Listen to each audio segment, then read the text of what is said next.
Full and uncut versions available on Patreon. Check in the description below.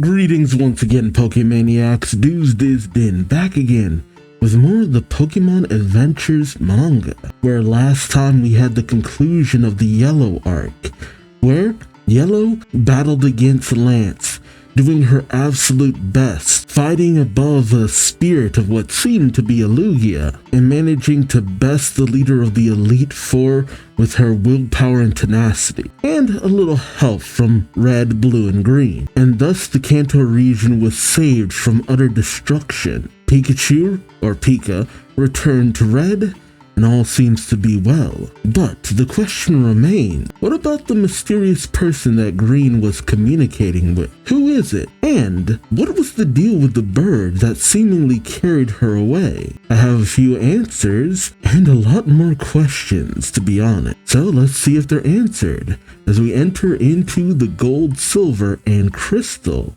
story arc. So join me, won't you? Alright. Pokemon Adventures Gold and Silver, and on the front page is Gold, also known in some versions, mostly the games, as Ethan. That was how I was originally introduced to him in the Pokemon anime, in the special The Legend of Thunder, where he was called Jimmy, which never quite felt right. And it seems like he has a cue stick. If I remember correctly, what he does is he hits his Pokeballs as if they were billiard balls. Ooh, a nice little cover page for the beginning of the volume. Good stuff. We have what seems to be Gold's mother preparing breakfast, it seems. She tells her Apom, "Oh, it's late, Abo. Go wake up that sleepyhead." The Apom gives a nod and rushes over to the room of Gold, who is surrounded by a variety of Pokemon. Execute, what is it called? Weedle, there we go, I had to think of the name. A Weedle, an Oddish, Lickitung, Krabby, Chanshrew, Chansey, Drowsy, a Poliwag, just all over his room. The Apom pokes him in the head, but Gold doesn't stir. Drowsy takes out the blanket, and Gold sneezes, but still doesn't stir.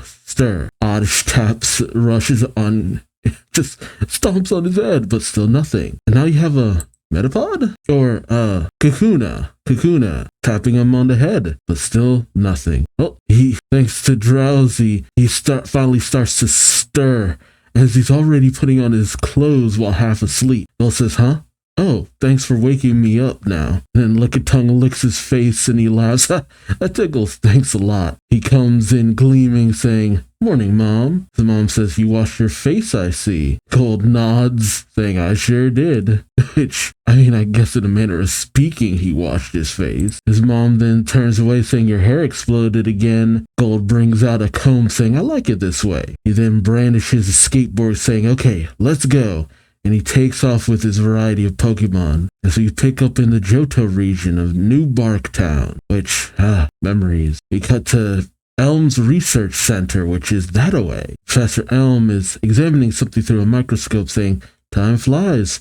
A year already since that battle at Kanto. Okay, the timeline has moved yet again. I think by now Red should be what? It was 11, 2 years past 13, a year, so he should be 14 by now. And Yellow would be 12, if I remember correct." Professor Elm says, "I'm glad Professor Oak was able to," but suddenly there's a beeping over at the 3 starter Pokemon. Elm says, "Finish these modifications quickly. Gotta be careful." Modification? You then see it's nighttime as a Hoot flies through the sky, and Gold is over playing billiards.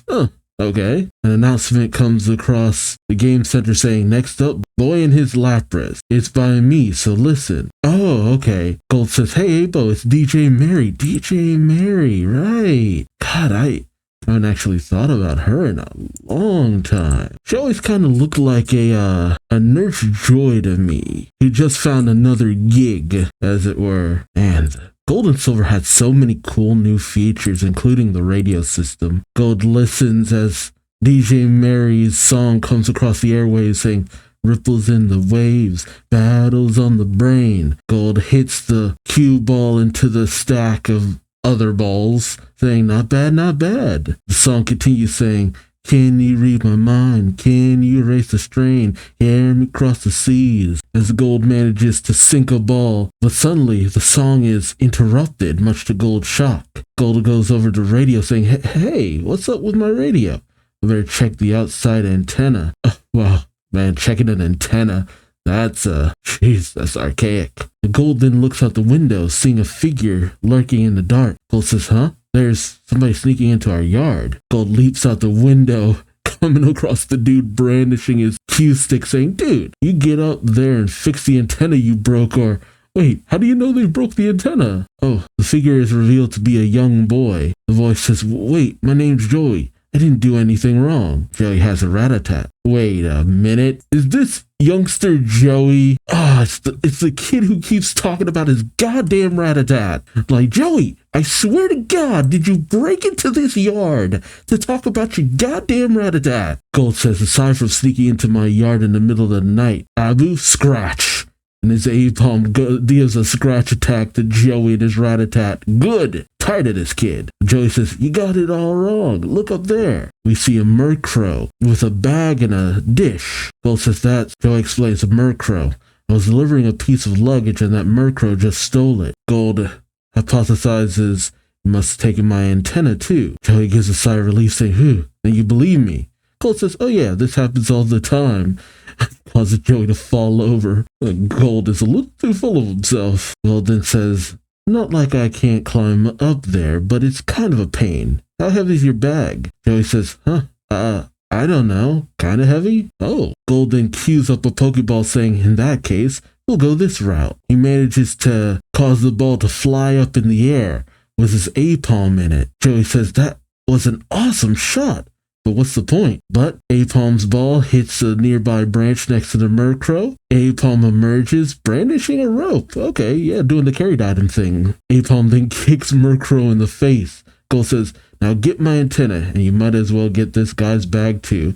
Joey's taken aback, saying, might as well. A-palm ties the rope he had around Joey's bag as the murkrow recovers and descends upon A-palm. Gold calls out, hurry, A-palm tosses the bag with the rope attached downward, with the rope and antenna attached downward, and we then see that it's tied to Gold's hood, and the force of the bag causes Gold to be launched up to the branch, and that bag was a lot heavier than it looked. Either that or Gold's a lot lighter than he looks. Now up on the branch next to the murkrow, Gold brandishes yet another Pokeball with his cue stick. Managing to capture the murkrow. Nice catch. I actually liked the murkrow back in the day too. Joey says he caught the murkrow, but now he's falling. Joey closes his eyes saying, I can't watch, only for Gold to be repelled down right before Joey's face. Much to Joey's shock, it's shown that Gold was saved by A-palm's tail. As Gold explains, Ava's an A-palm. Its tail is handier than its hands, so to speak. Suddenly, the other Pokemon in Gold's house come rushing out, lovingly embracing Gold as Lickitung licks Gold's face. Gold says, come on guys, don't worry, I'm fine, come on. Gold is surrounded by the Pokemon of the house, much to Joey's shock. As Joey questions, are these all your Pokemon? You have a lot on hand. Gold explains, we've had them all since I was born. They're like my family. Our neighbors call this the Poke House. My name's Gold. Good to meet you, Joey. Oh, and glad you got your bag back. Okay, that was an interesting enough introduction. Joey smiles, saying, nice to meet you too, Gold. Joey goes over to the bag, thinking, what a relief if I'd lost this bag that I'm supposed to get to Professor Elm with not only all these Pokemon, but also you see a variety of Pokemon in the bag and balls. Suddenly, Gold is shocked and cries out. Joey turns, saying, what's wrong? Gold says, I missed the rest of DJ Mary's Pokemon song hour. Hey, you wouldn't happen to have recorded it, would you? Joey says, how in the heck could I have recorded it? Yeah, this was before the days of TiVo or pre-recording something. The next day, Gold calls out, let's go, Joey. Joey comes out saying, hang on a second. Gold then calls over to his house saying, Mom, me and Joey are heading out for a while. Are Gold and Joey now best friends? Gold's mom says, I've never seen you dress so early. You should have people over more often. That's not That's not why. I think he's just excited. Gold's mom then addresses Joey saying, thanks for going with him, Joey. Joey says, no. Thank you for letting me stay over last night. All right, young kid, you shouldn't be wandering the streets alone at night. Just sucks that this is before the days of being able to just call up your parents on your cell phone. Hey, you used to call me on my cell phone. Gold calls out, Joey, come on, get your butt over here. We cut to chapter 92, Who Gives a Hoot Hoot? Which, okay, base, as Gold is on his skateboard racing ahead of Joey and the rest of his Pokemon saying, let's go. Joey then thinks, last night. Cut to a memory of last night where Joey tells Gold, thanks for getting my bag. Gold saying, no worries. Joey explains, I was actually on my way to deliver it to Professor Elm's research center. You know about Professor Elm, right? Gold says, our local Pokemon expert? Sure I do. Never met him though. Joey says, then I'm sure you've heard of the person who asked me to deliver it to Professor Elm. Get this, the great Professor Oak himself. Gold is shocked saying, what? Professor Oak? Joey thinks, he's stunned. Of course, every Pokemon trainer in the world has grown up with the legend of Professor Oak. Gold says, but he's the guy who helps out DJ Mary with her radio show.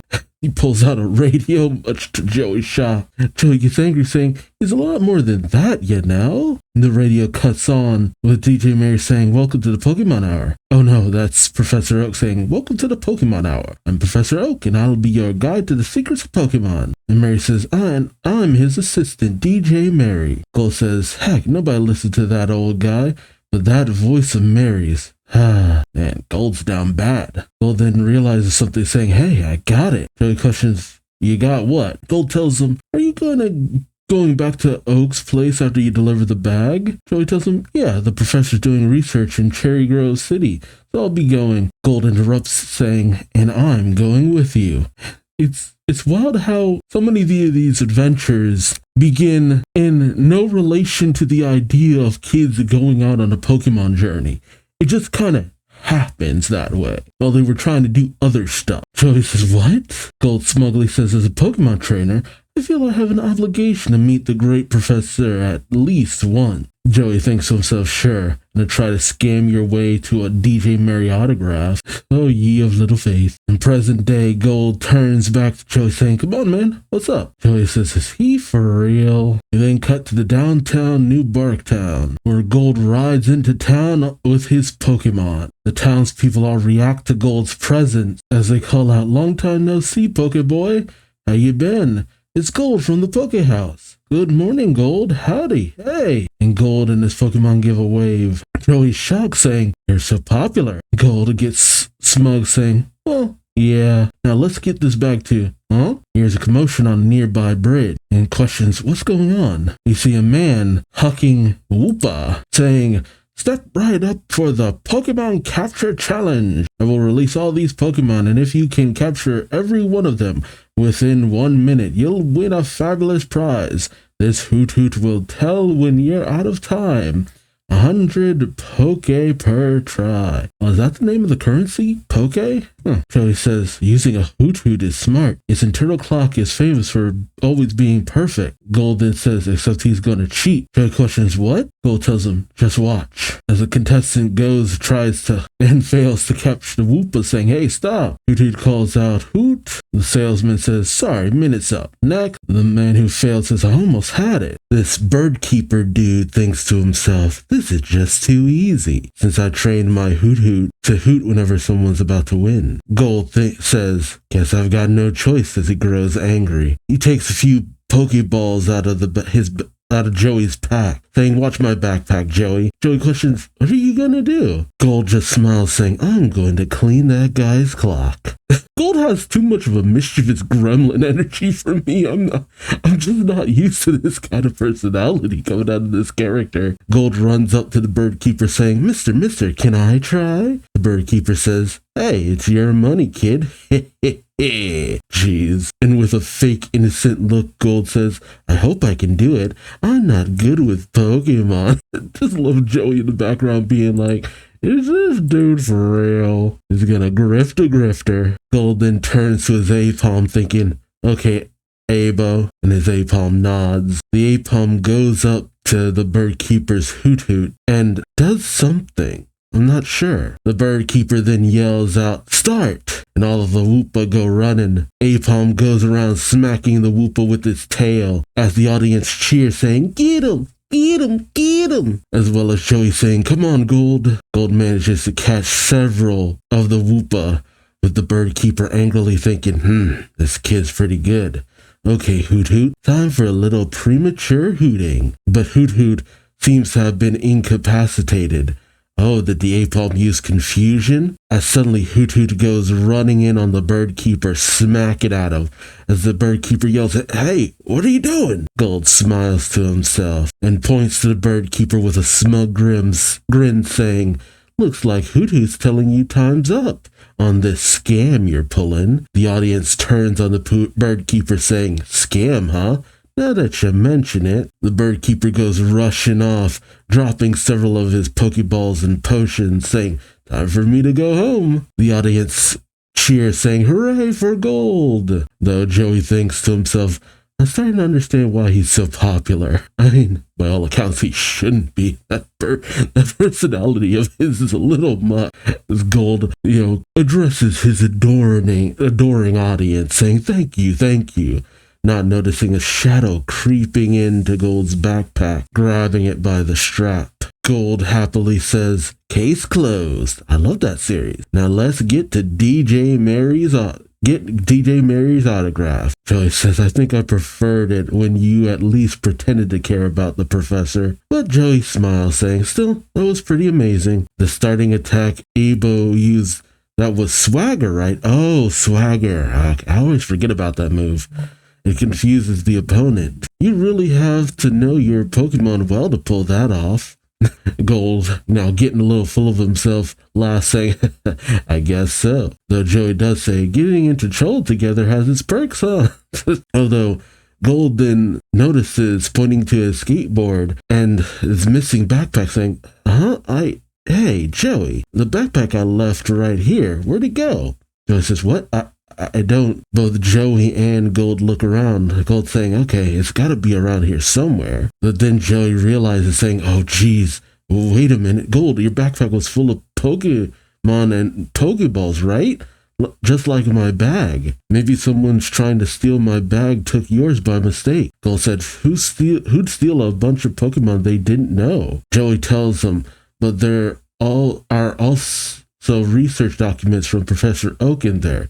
Valuable documents, entrusted to a small child." But again, Pokemon universe. Gold then says, "Then you mean my Pokemon were stolen? All of them?" Okay, I guess this makes a certain degree of sense, because it's kind of odd that Gold just has so many Pokemon from the get-go. Gold turns around angrily. Joey questioningly calls out to him, but as Gold jumps onto his skateboard, he says, "And then the crook catches onto his mistake. Where does he go then?" Joey says, "To Professor Elm's place." Gold straps on his goggles, saying, "Those Pokemon have been my friends since I was born.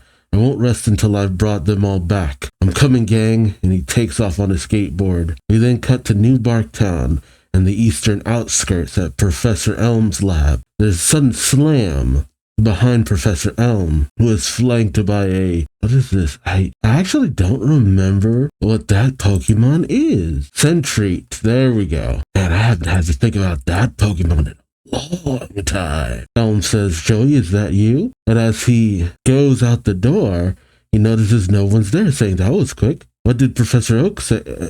Joey looks around. He then addresses his sentry, saying, "I could have sworn I heard the door open." And as he says, "Oh well," he turns to walk away, not noticing somehow Silver is clinging to the ceiling with one of my favorite Pokemon of this generation, Sneasel. Oh no, I just always loved Sneasel's design. We then have Silver being lowered down by his Sneasel as Professor Elm is turned away. Silver then puts on a glove and manages to grab a Totodile out of the 3 starter Pokemon set. In Chapter 93, Sneasel Sneak Attack. There's some movement behind Professor Elm, and as he turns, he looks to the starter Pokemon, saying, "What?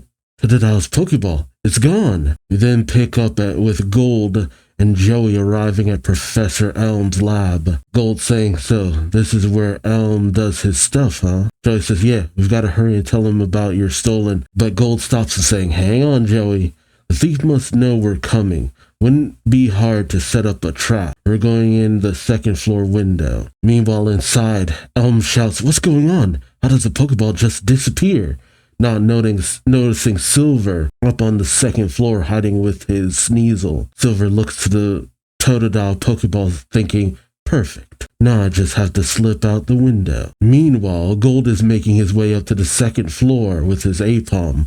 Joey calling out, be careful, Gold. Gold says, I'm fine. He manages to get over the balcony, looking through the window. He says, ready, Abo? Just then, suddenly, Silver goes through said window with his Sneasel. Gold and Silver coming face to face. Silver says, huh?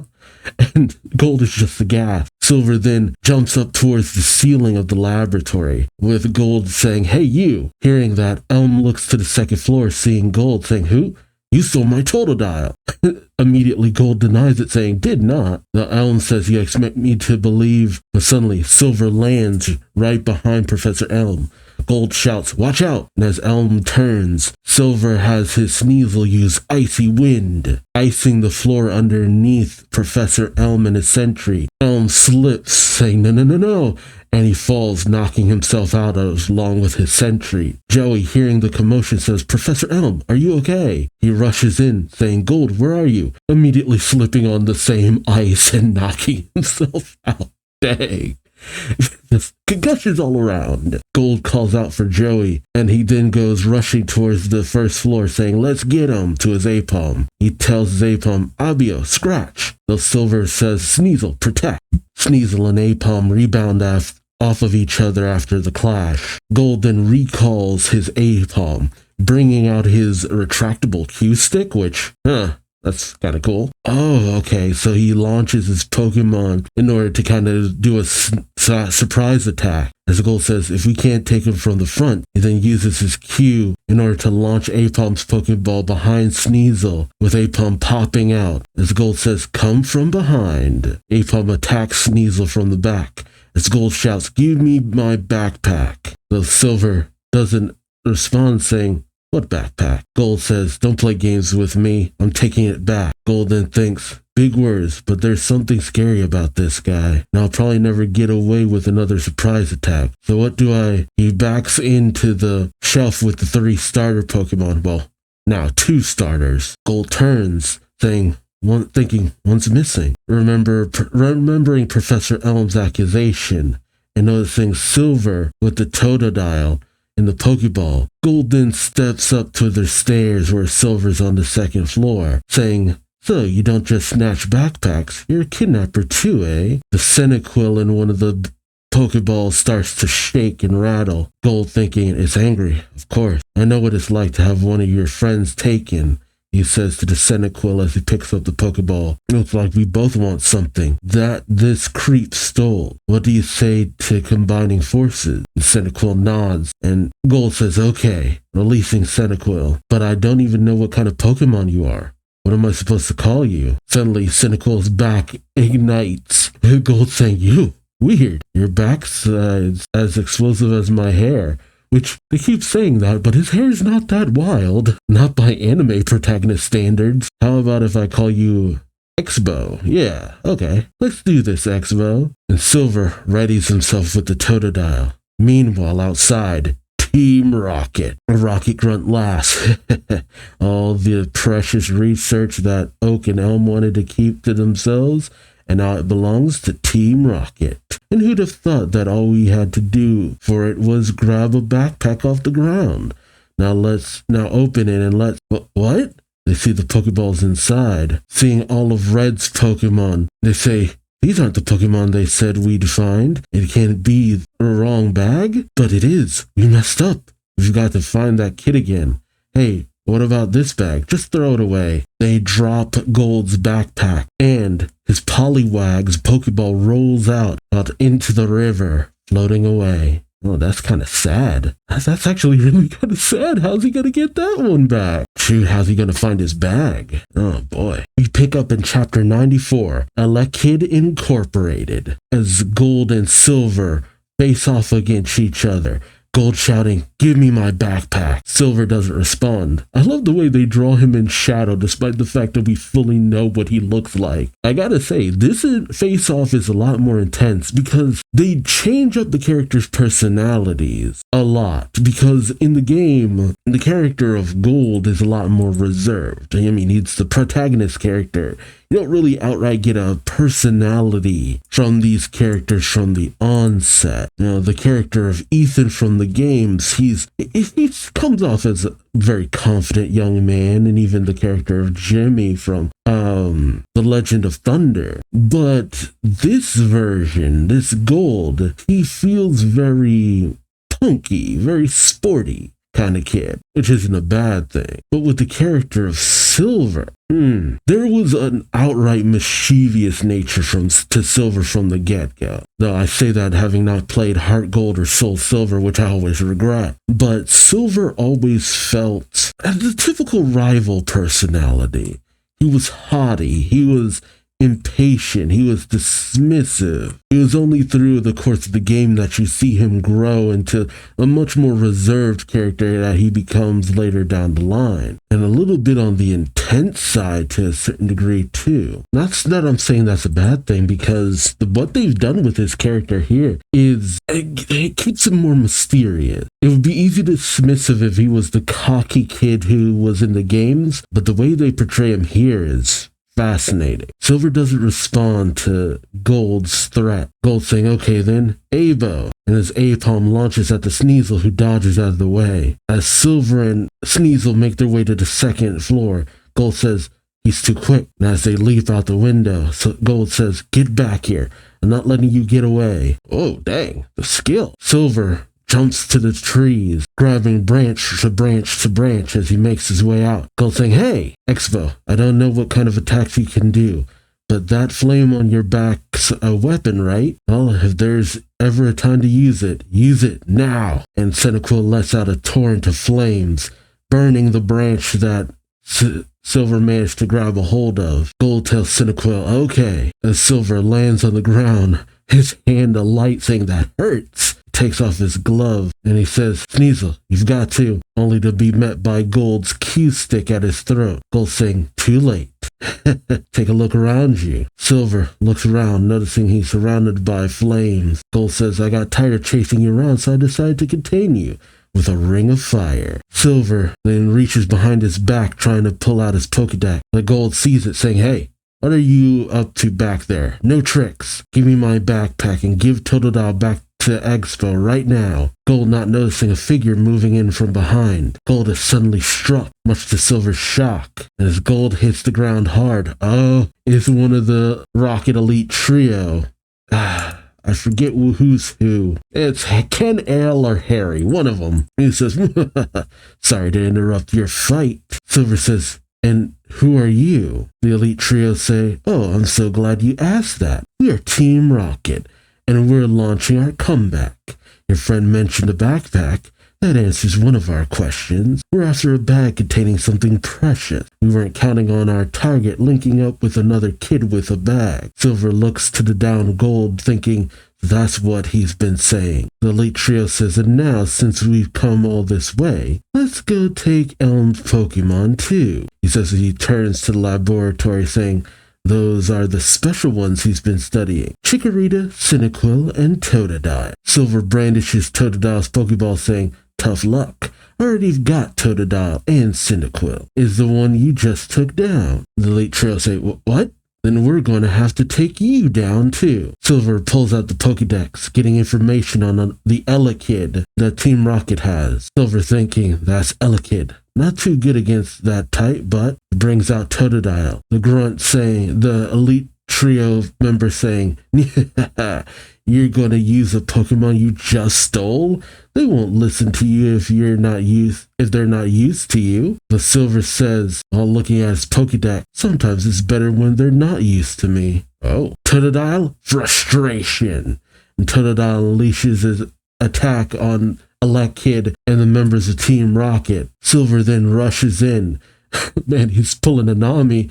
He must have the highest, what would it be, dexterity for being able to use, pickpocket so much? He's just swiping Pokeballs left and right from Team Rocket. The member saying, the Pokeballs, stop the... Well, Sneasel glares at the members of Team Rocket and Elekid, causing them to freeze in their tracks. Silver has Sneasel use Feint Attack on Elekid. As he says, the less familiar the Pokemon is with the user, the more effective the attack is. I'd had the attack right after I took it. Elekid goes down hard, with the Rocket member saying he's just too strong. We'll be back. And Team Rocket, well, they blast off, racing into the distance.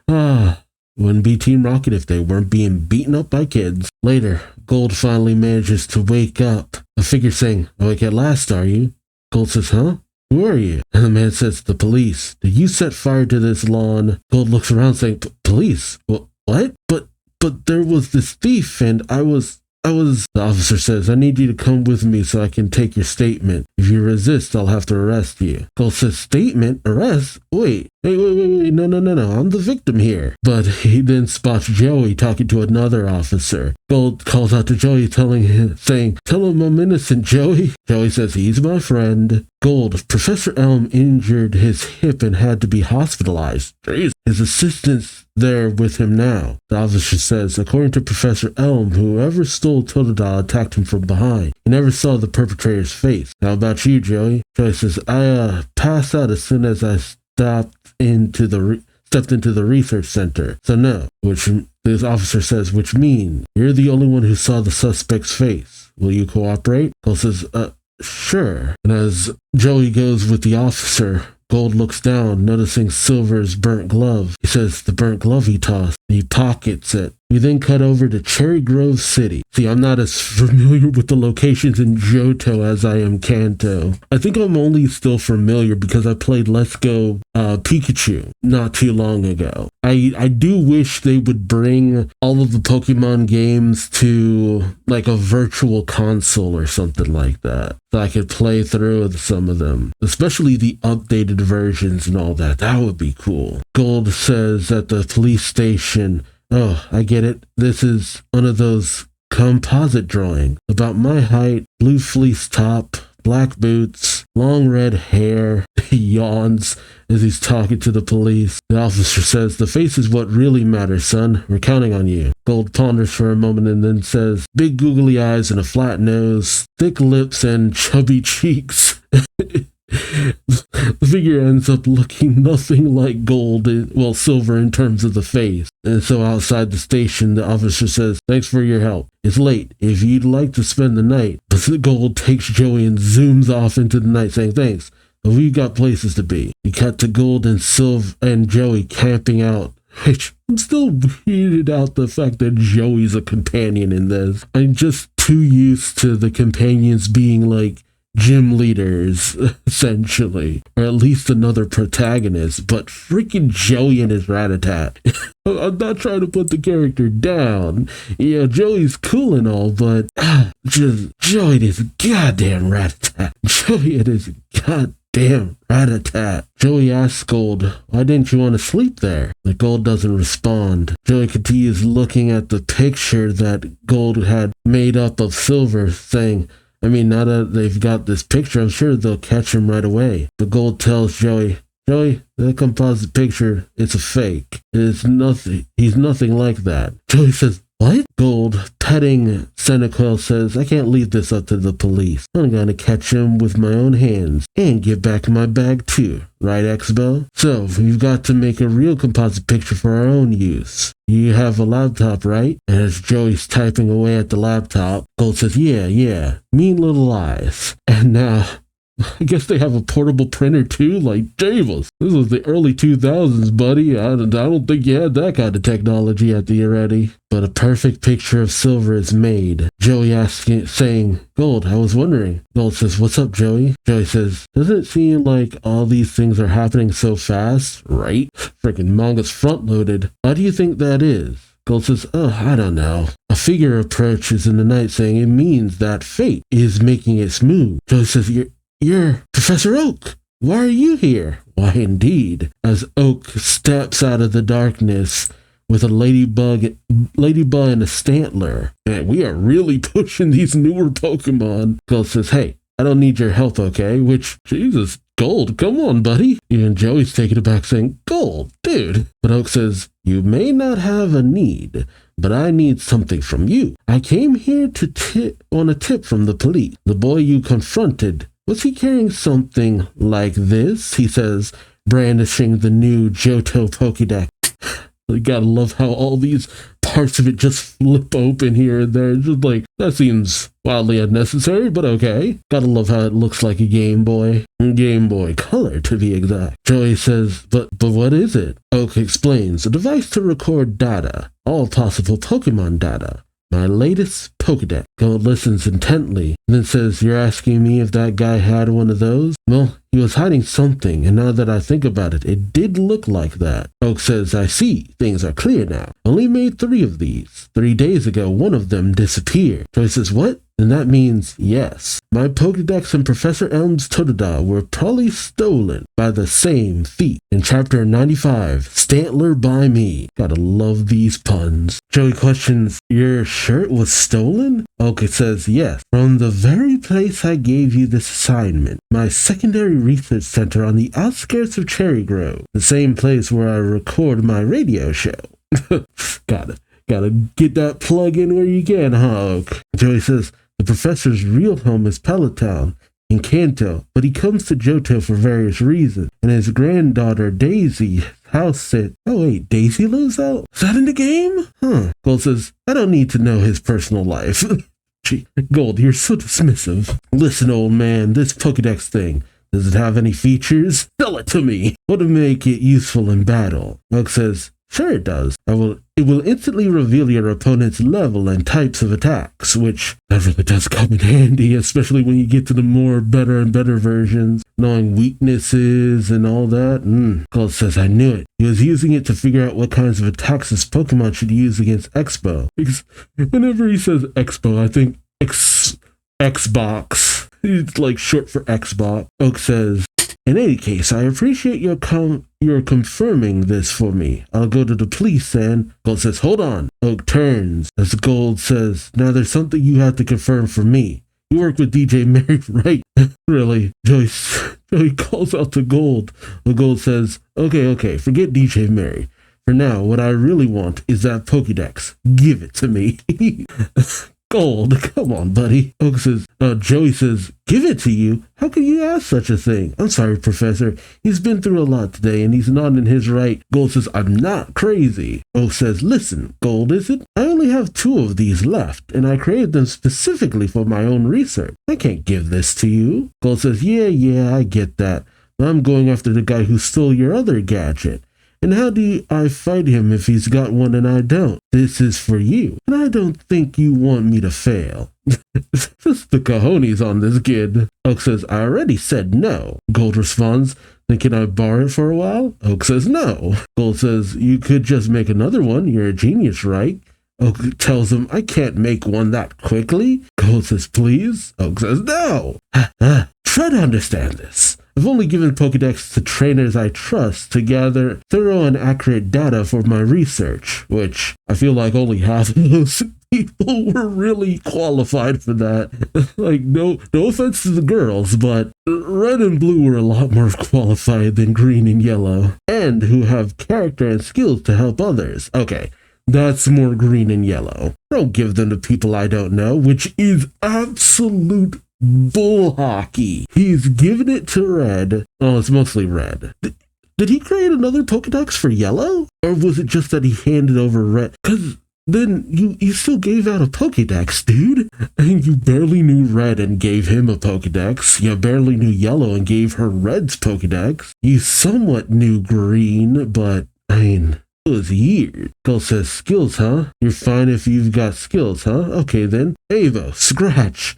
And his A-palm scratching at Oak's Stantler. Oak says, no, that's not what I... And Stantler and Ladybug go after A-palm.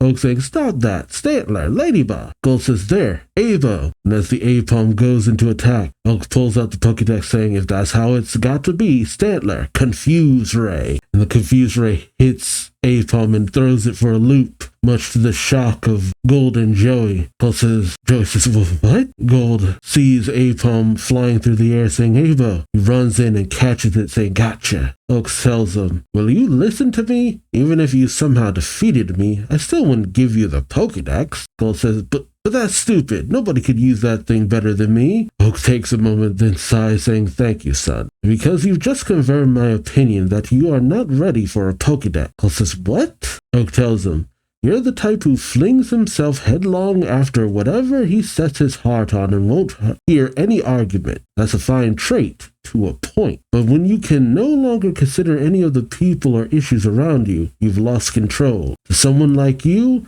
the Pokédex is just a tool, a weapon for discerning attacks and levels. Which, I mean, it is, but at the same time, Oak wants to use the Pokédex as a tool of understanding. That's always been his standpoint across every form of media I've ever seen. The Pokédex is for understanding, cataloging, understanding, and growth. I use it as a tool for battle, though. Like, the exact way Oak talks about it, that's the way I want to use it. Gold gets miffed and turns away, saying, fine, I don't want it. Joey tries to call out for Gold. Gold turns angrily, saying, I'll be better without it.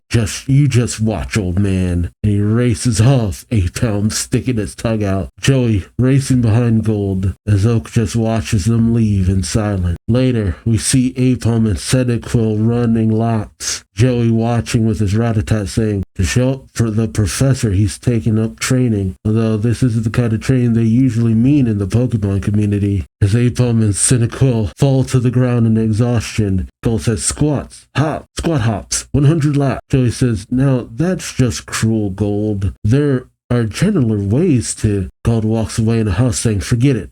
That old Kuda was right. I'm not ready. Gotta be tough. Joey then notices storm clouds rolling in, saying, I don't like the looks of that sky. Suddenly, there's a horrific torrent of water that Oak and his Stantler are racing through. Oak saying, what a horrendous storm. And while I'm traveling, I've got to get out of... What's all this sludge? As he looks around, he sees something saying, and that tent, is it Joey's? He hears Joey in the distance calling out, help me. Oak sees Joey dangling over a rushing ravine, being held aloft by A-Palm. Oak calls out to Joey and helps him up the cliffside, saying, what happened? And where's Gold? Joey says, he jumped. He jumped into the river to save my Rattata. Oak says, he what? Oak hops on to Stantler, saying, Stantler, hurry. You see Joey's Rattata managing to make it to the riverside. Gold, with Cyndaquil in the water, says, good, Joey's Rattata got to the other shore. Now the problem is us, Expo.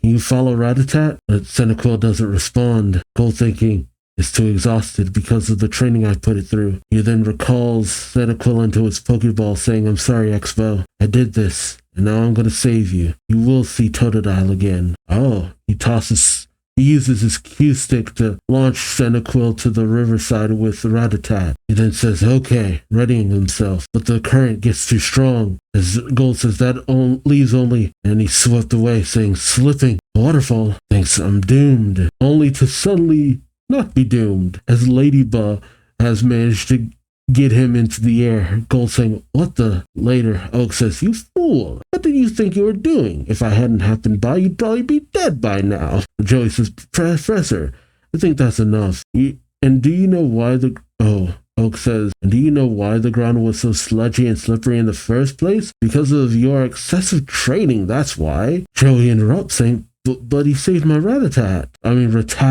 I keep saying Rattata. It's Rattata. Oak stops in his tracks, but Golden bows, deep bows, saying, I just want to get stronger. I want to have to do it. If you just give me the Pokédex. Oh God, Gold. Oak tells him, back on your feet. Gold, still bowing, says, no, not till I get the Pokédex. Oak takes a moment, then holds it out, but he retracts it when Gold reaches, saying, you mean you're... Hey. Oak then says, one question. What do Pokemon mean to you? I've known trainers who describe their Pokemon as comrades and friends. Can you honestly say the same? I like the way he thinks of Red and Yellow. They had a very solid mindset from the get-go. Not to say that Blue and Green didn't think very highly of their Pokemon, but Blue took a while to soften to his Pokemon to a certain degree.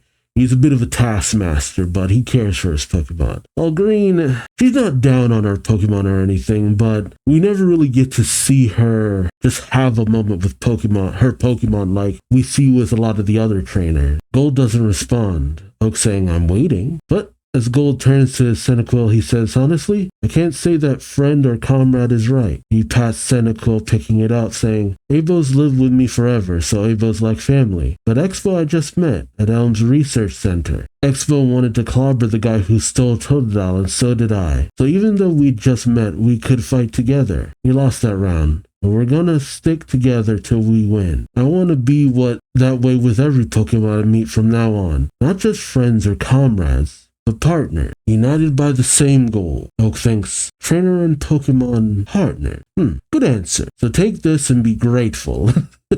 He says, handing over the Pokedex, much to Gold's joy. Gold tells Joey, so let's go. Joey says, I have to check up on Professor Ohm in New Barktown. Gold says, so I guess it's so long, Joey. Nothing's gonna stop me from getting Totodile in my backpack. Oak says, backpack? You can't mean this. He brandishes Gold's backpack. Gold saying, my backpack? But where? Where? Oak says, I saw it by the river, as if it had just been tossed aside. And since I was going to the police anyway, Gold says, it's them. All of them. They're okay. Well, except for Poliwag. I'm like, Gold. Poliwag, buddy. Gold turns saying, Joey, can I ask you a favor? On your way to see Elm, can you take them home for me? Joey says, but Gold tells him, they're house Pokemon. They shouldn't be gone this long. My mom will be worried. And then hears the sound from his backpack saying, my Pokegear, it's still charged? Probably my mom, since we were just talking about her. He answers the Pokegear saying, bingo. Yes, Mom, I haven't called. It looks like I'll be gone a while longer. Mom, I'll be fine. Just one little matter to settle. Okay, fine, I know. He hangs up, sighing. Yeah, like, I'm glad that it's like, dude, you can't just disappear without telling your mom anything. Geez, at least when it came to the games, the mom knew that their kid was setting out on a journey. Red just kind of sets off, and I don't think he ever told his mom. Maybe. We never really know anything about Yellow's parent. I'm not saying you have to know, but sometimes addressing that is better than not. It might make the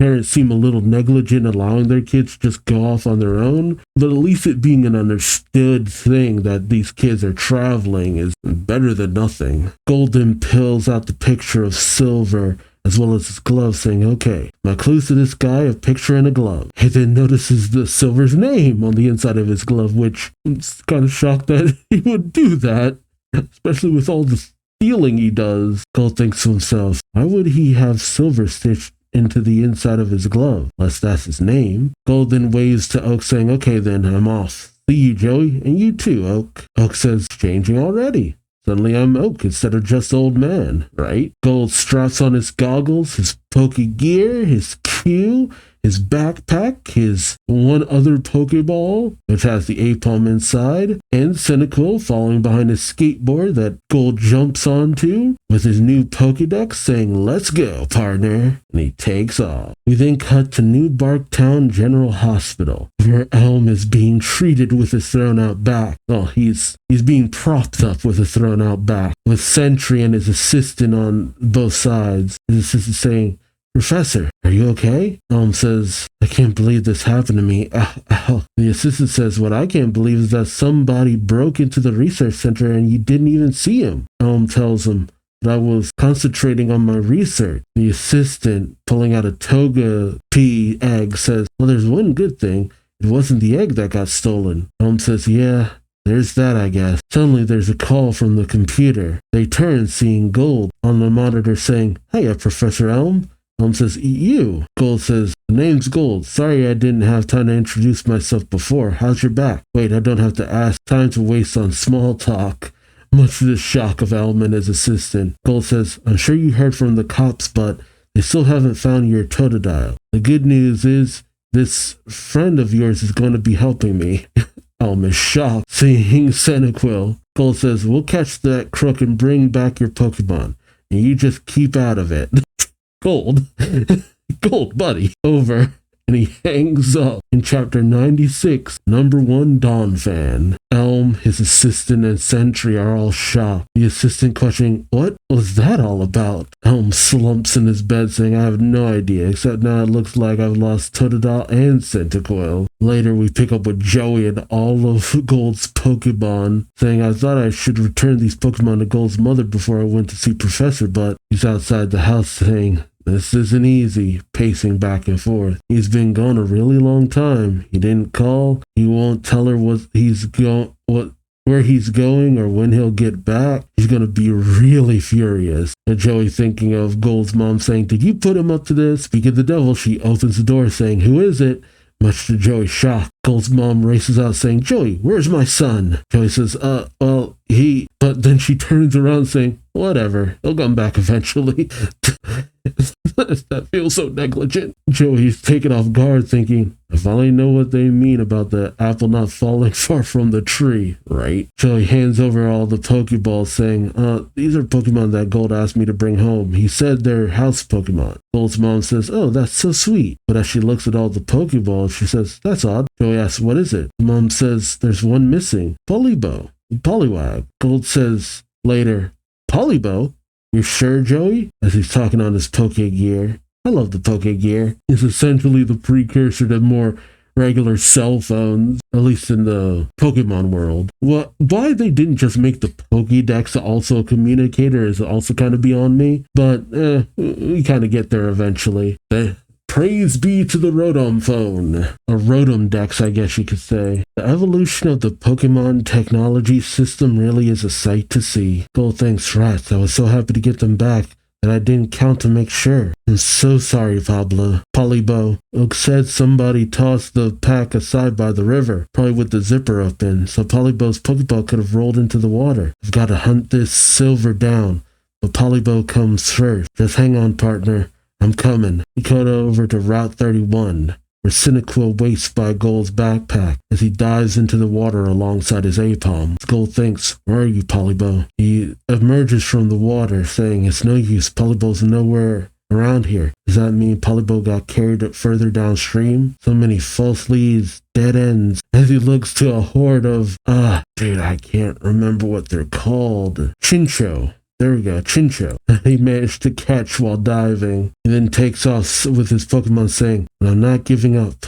I've got to stay on Silver's trail now, but I'll come back for you, Polibo. And I really am wondering how that's all going to play out. Meanwhile, cut to Silver in the nearby town walking through the streets. He notices the whack-ass poster that was made of him. It just takes him so off guard. It's hilarious. You then cut to Violet City in the Johto region. Gold walking through the streets saying, man, am I hungry. Suddenly, someone has stolen something on a horde of Donphan. A person saying, stop, thief, stop him. Thief says, too easy. Why are there so many thieves in this region? The man says, somebody. Meanwhile, Gold is at a store saying, yeah, one of your famous rice cakes. Lots of soy sauce. And he gets the rice cake. It's a rice ball, though. At least that's what it looks like. This looks so good. But then in comes the herd of Donphan, caught kicking up dust all over Gold's rice cake. It is a rice cake from this angle. Gold says, hey, give me a new rice cake. The vendor says, I'm not the one who got dirt all over it. Gold gets pissed saying, so that guy thinks he can mess up my rice cake and get away with it, does he? Fat chance. He hops on his skateboard, taking off. As he starts to catch up with the herd, saying, get back here. He notices the man running alongside. The man says, young man, are you going to get my pouch back for me? I'd be so grateful. Gold says, get your pouch back? I wasn't planning on it. Just wanted him to pay for my rice cake. The older man trips while Gold pulls up next to the thief on his Donphan saying, hey you. The thief questions, who are you? Well, Gold says, all you have to do is avoid a fight. To avoid the fight is to buy me a new rice cake. The thief says, don't waste my time with your gibberish. Having his Donphan swipe at Gold. Gold says, okay, now you've made me mad. Abo scrap. As Apom attacks the Donphan, but the thief has the Donphan say, the thief says, nuisance, Donphan, horn attack. And Apom is knocked back. As Apom clings on to Gold, he says, so it's called Donphan, huh? He brings out the Pokédex saying, long tusk, huh? So the one at the front has got to be the boss. Okay, Abo, I'm counting on you. Ready, set? And he launches his A-palm towards the front of the pack. The thief says, are you trying to injure your Pokemon? It doesn't have a chance against... Oh, substitute? As when the Donphan strikes at A-palm, he disappears, much to the thief's shock. Oh, okay, it was just speed. As A-palm is retracts by its tail, Gold says, oh, come on back, Abo. The thief says he pulled Abo's back by its tail? Gold says the A-palm's tail is handier than... Never mind.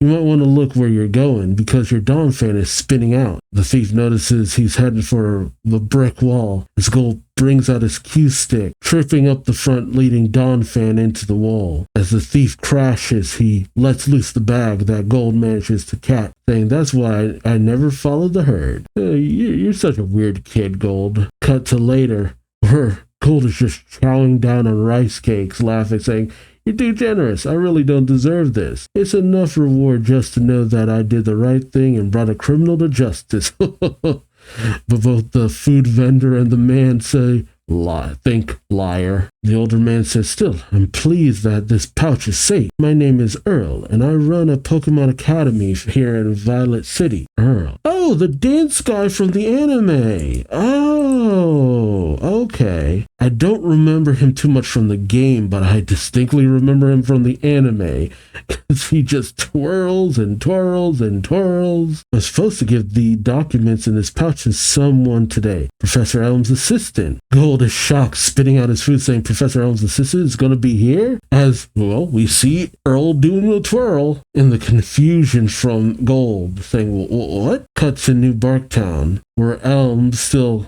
obviously in a little bit of pain, says, before I left the hospital, I heard from this boy Gold. Oak says, yes, he's worried me too, Elm. We thought Red was too rash, but this kid makes his kind of rash looks like a pimple. See, now that feels like a line from Professor Oak in the anime. Elm says, I just hope he doesn't make things worse. My assistant headed to Violet City today. I told him to keep his ears open for news about Gold. Meanwhile, Gold says, oh, fine. You just know this assistant guy is going to yell at me for taking Expo. I gotta show some result. He turns to the tied up thief saying, hey, Rice Cake Wrecker. My name's Gold. I'm from New Barktown. I'm looking for one of your fellow thieves. Take a look. He's got red hair and a Totodile. He stole a Pokemon from Professor Elm's research center. The thief says, never seen him before. Gold says, if you're lying. The thief says, I swear. But suddenly a woman approaches saying, hey, I think I've seen him. Gold says, where? When? The woman says, in front of the Sprout Tower just now. All right, Sprout Tower. Is that the one that sways back and forth all willy-nilly and weirdly? I think it is. In Chapter 97, Bellsprout Route, we see Silver is there. Oh, we have the other end of the communication with Green. Oh, okay, so this is happening simultaneously. So the very end of the previous story arc is happening now. Okay. Green on Silver's Pokegear saying, so it is in your hands. Whether or not it can evolve, it's entirely up to your skills. Understood, Silver? Silver says, understood. Or is this something else? We cut to Gold arriving at Sprout Tower saying, weird, why do they call it Sprout Tower? He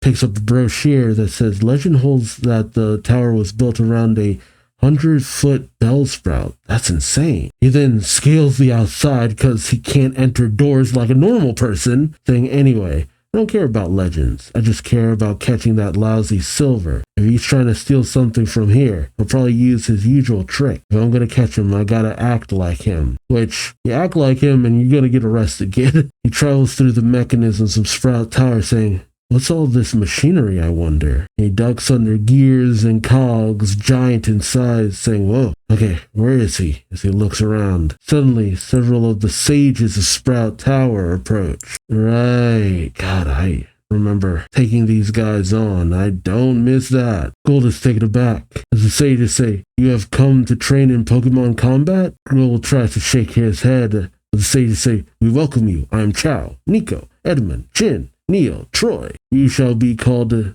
Nanyan. What? First, we must shave your head. Gold is shocked, saying, bald? He pulls out a comb, saying, whoa.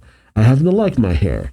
And that's what's with this Nyan. The name's gold between good and been good enough so far, and it'll stay good enough. And why would I want to join you anyway? I'm trying to catch a burglar. The sages say, you mean you did not come to train? Gold says, yes, exactly, precisely that. The sages say, but the Sprout Tower is devoted to our order. None but trainees may step inside. So you're going to join us whether you want to or not. Oh God. Indoctrination! They all have their Bell Sprouts attack, saying Bell Sprout aerial formation, swords dance. All the Bell Sprouts strike out at Gold, who dodges out of the way. The sages then command, circle attack ring. 1, 2, 3, use cut. And a line of Bellsprout all use cut towards Gold, who dodges again, saying, watch it. A lock of Gold's hair is sliced off as he ends up dropping his bag of Pokeballs. The sages say, these are the rewards of our training. You too can. But Gold turns angry now, saying, you know, I was holding back because I felt bad for barging in. But you had to go and make me mad. Forget training, I'm ready to fight. Abo, and he tosses out his A-palm. The sages say, triangle defense, 1, 2, 3, reflect, and all the Bellsprout use a reflect against A-palm, knocking it back. As Gold calls out to Abo, he looks to his Pokedex saying, shoot, like it says in the Pokedex, skinny but quick. And with that teamwork, does it have any weak spot? As the horde of Bellsprout move in, the sages say, hey, what formation would you like for the final attack? Gold says, what is this, some sort of sport? How about handstands? And the Bellsprouts do just that. Gold says, how about a fan motif? And the Bellsprouts oblige once again. I'll bet they can't all stack up into one tower. The sages say, of course they can. They can attack from any formation. The Bellsprouts all stand on top of each other's shoulders. Gold says, that's seriously amazing. I could never do that. Too bad for you, I just won. As we see beneath the Bellsprouts, Cyndaquil emerges from the floorboards. Gold commands Cyndaquil to use fire, igniting all the Bellsprouts from underneath, much to the sage's shock. Gold says, I knew we never win it on speed or sheer number, but if I could attack them all from below by planting Expo under them. My Cyndaquil's name is Expo because its back explodes. Which, yeah, whatever, man. Expo belongs to Professor Elm in New Barktown. But for now, Expo's my partner. You know, for a kid who constantly says there's no time for an explanation, that was a very pointless explanation to these random sage people. Let me just warn you adults that without my help, your whole Sprout Tower is going to be burned to a cinder. Sages say, help? Gold says, I knew I could count on your cooperation, guys. The minute I met you, I thought we're going to get along great, he says as he scales the tower. The sage is following, thinking, liar. But as Gold makes his way, he stops, saying, now, hold on, hang on. Why is that guy here anyway? Hey Sage, there's treasure up there or something? The sage says, it is the same as here, a training floor. Gold says, there better not be a bunch of Weeping Bell lying in wait. Sage says, absolutely not. We told you, this entire tower is a training pagoda. Skilled youth come from across the land to train. First is a hall of study dedicated to knowledge. Next is the ballerina for honing the skills of trainers. While the top floor is dedicated to the honing of oneself. Are you serious about leaving us? Cole says, yes, I'm serious. I'm going to describe the guy I'm looking for one more time, so listen. 1, long red hair. 2, mean little eyes. 3, a Totodile. The sages say, yes, something like him. And then he points to Silver entering a door. Gold saying, yes, exactly like him. Huh? And then he looks back to where Silver is, currently going up the stairs with his Sneasel and Totodile. Gold says, it's him. Stop. And Silver just glares down from the upper floor, which, man, these guys battle on too many stairs, like Jeeva. Silver then tells Totodile to use Slash, cutting the stairs, causing Gold to fall. Gold says, oh, Avo. And A-Palm uses its tail in order to cling to the still stable steps, holding aloft Gold and Cyndaquil. Gold makes his way up, saying, I'm not letting you get away. Not you, Silver. Not after chasing you all the way from New Barktown. Silver doesn't respond. He just has this weird dead fish look to him. This is a very interesting introduction. But I gotta say, we always start off with the characters being incredibly flawed. And as the story goes on, they become a lot more solid, and you can really see the growth in them.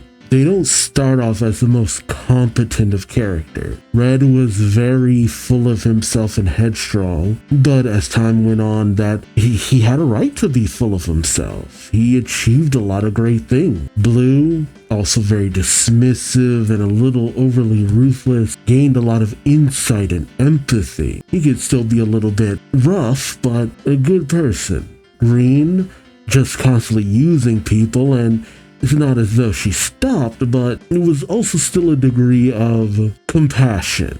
You know, you could see that while she not always the person you feel like you could trust, she'd have your back more often than not. And even when it came to Yellow, who was very naive in a way that she did a lot of things. She came through where it really would count. Now when it comes to Gold, he's full of himself in a different way that Red started out with. And he's just too dismissive in a different way from Blue. But that makes his chasing after Silver a lot more interesting. And honestly, he shines more when he's confronted with Silver. That's the thing. When it's just a random other occurrence, I'm not vibing quite with him. But it's something about the way he interacts with Silver. Just the determined nature of Gold to go after him. And then the submissive nature of Silver, who's just trying to knock him back and do what he needs to. There's just something kind of fascinating about that dogged pursuit. It's interesting. Though we're missing a character, and I wonder how she'll factor into this story. Maybe she'll be what's needed in order to even elevate it even further. Because it was the addition of Green that also made things a lot better too. That thing about an ensemble cast is always interesting. Because when you're not quite vibing with one character, another character can help you really want to see more where the story went. I think that was the only downside to the Yellow arc sometimes, was that while Yellow was a great character, with how stuck on her we were for a hot minute, it was like, I like her, but I would love to see what other characters are doing. And the story got so much better once we started to see what was Green up to, what was Blaine or the other gym leaders up to. That kind of stuff was fascinating. Now, once we got the crew together, and I've always been a big fan of like just groups, and I am left wondering, will Gold end up having bonds and rivalries with the gym leaders as well as time goes on too? So I'm interested to see how this will all work out going forward. But let me know your thoughts in the comment section below. Like, comment, subscribe if you enjoyed the ride. Thank you so much for watching. And until next time, I've been Duuz-Diz-Din, and I hope to see you later. Till then, take care. Bye-bye.